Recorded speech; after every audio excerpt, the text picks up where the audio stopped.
lalawigan naman ng Ilocos Sur, sangguniang kabataan walang dapat ipangamba sa isinusulong na pagbuwag dito.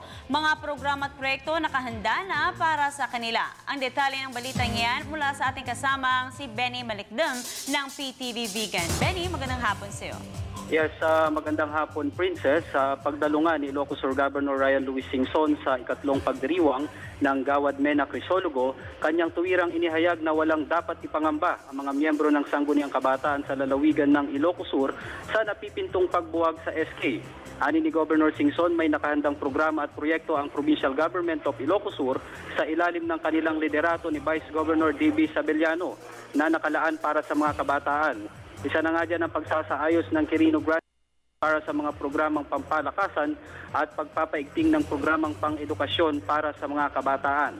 Ani ni Singson, malaki pa rin ang kanyang paniniwala at kumpiyansa sa kakayahan ng mga kabataan na baguhin ang takbo ng bayan tungo sa mas kaaya-aya at mas maunlad na estado.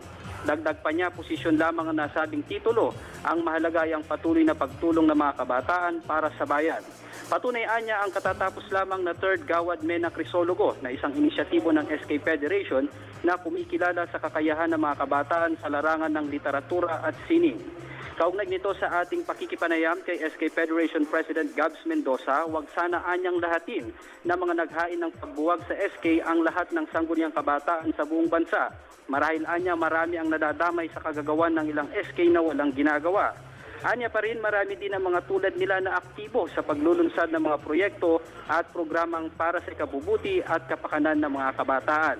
Kaya Princess, hinamon ni Mendoza ang lahat ng SK na maging aktibo at magtrabaho ngayong sentro ng pambabatikos ng kanilang institusyon.